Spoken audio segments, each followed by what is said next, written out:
Welcome to the Rogers Kakasungura YouTube channel. A beautiful morning. Najua umeamka vema mahali uliko. And those of you are sleeping right now, I wish you a peaceful night as you snore. Don't mind about the background. It is early in the morning. Nilifika njiani na mahali karo kasiasa kananishikia. Hapo mimi nashuka kwa gari na ninaweka kakitu. So if you're watching this, kindly make sure you click the subscribe button.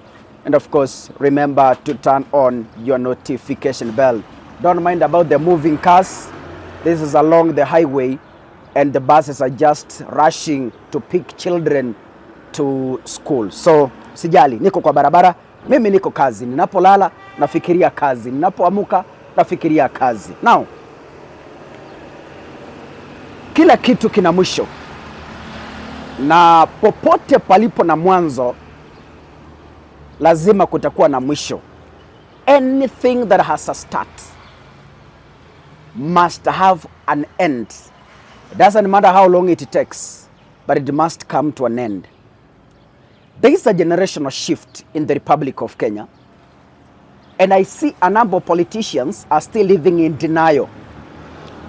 They don't want to accept that Kenya has moved politically to another generation. Allow me to remind you, I have spoken this before, but allow me to remind you. When Moi clinched power, he didn't want any other person to become the president for a long time. After like 24 years, it came a time when there was a generational change. And this change was being spearheaded by then the young James Orengo, Raila Odinga, and the rest. Kina Najib Balala, even Musalia Mudavadi at that time was very energetic and young. They said, as a country, we cannot continue to live under dictatorship of Mzee Daniel Toroitich Arap Moi. After every 5 years, after every 10 years, we have the same president like Uganda. So they came up with a strategy of forcing multi-party democracy into our country.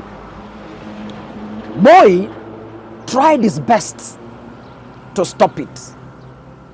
He fought with all his powers to try and block the generational change of multi-party democracy. But then, a good dancer knows the time to exit the stage. And Moi was a mastery of this one. He reached a time when he saw he cannot completely control the urge for change, the spirit for change.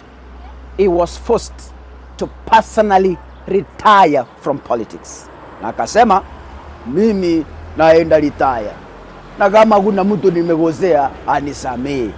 Na kama kuna mtu amenigozea, mimi namusamee. Moi understood the times and knew the time for dictatorship, the times of one-party rule was long gone, and it's high time he quits the stage to allow another generational change, that is multi-party democracy. Third generation, akina William Ruto, akina Raila Odinga, they have led us, akina Kalonzo Musyoka, they have come with us. Since Moi left power 24 years ago, we are again over 20 years again. Yeah, because Kibaki took 10 years, Uhuru took 10 years, Ruto has taken 5 years. So that 4 years actually as of today. So that is exactly 24 years. The same, there was a generational change. At the 24 years of Moi's rule is the same way Kenya is transforming to a new generational change. Exactly 24 years later, after the multi-party democracy. The people brought us to multi-party democracy are now tired. Musalia Mudavadi is aging. Raila Odinga is the late. Akina Oburu Odinga, they're worn out. Akina William Ruto, their time is up. We now have the new generational change.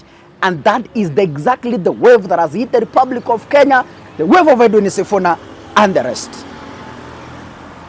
So after kicking out Sifuna from ODM party, the people of Western Kenya, they have said, we are not going to move again with ODM party because they have betrayed our son after Raila Odinga's death.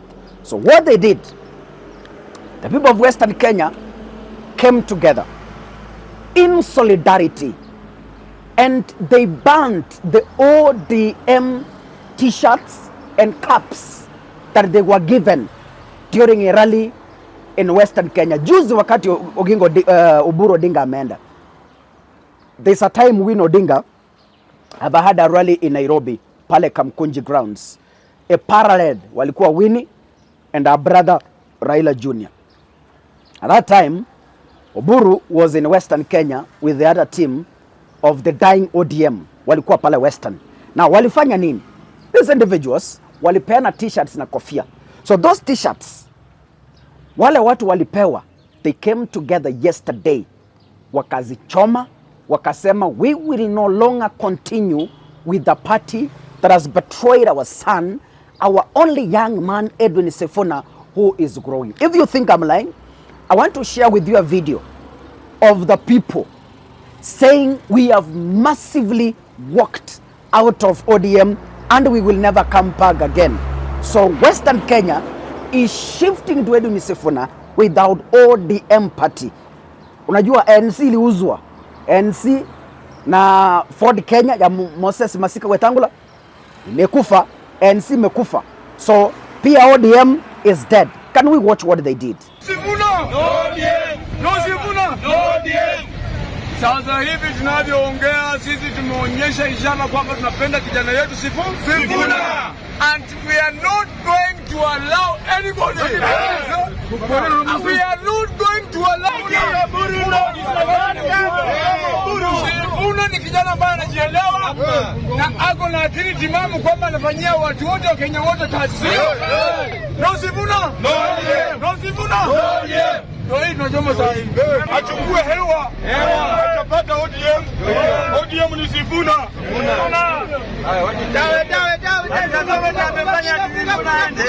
amefanya ndani hapo.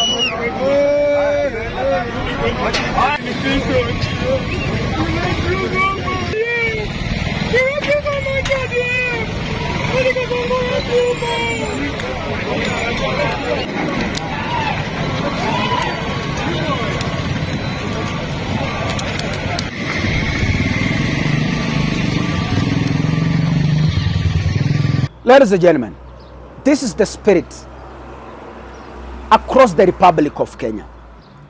And we are not turning back. The new generation, 24 years later, is taking over power. If William Ruto thinks it's a joke, next year we want to show him that a good dancer knows the time to exit the stage. William Ruto was not meant to become the president. It was by accident. It was an opportunity. He was an opportunist. Yeah? It's by a whisker that he became the president.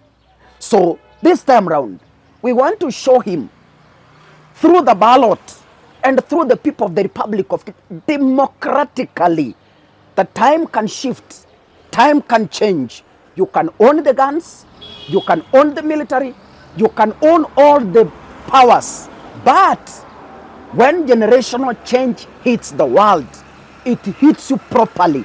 So Edwin Sifuna, Babu Wino, likes of Ososi, Winnie Odinga, Raila Jr., and the young men and women who have stood up for this nation, this is the generation that is going to push us for the next 24 years. God bless you. See you in the next episode.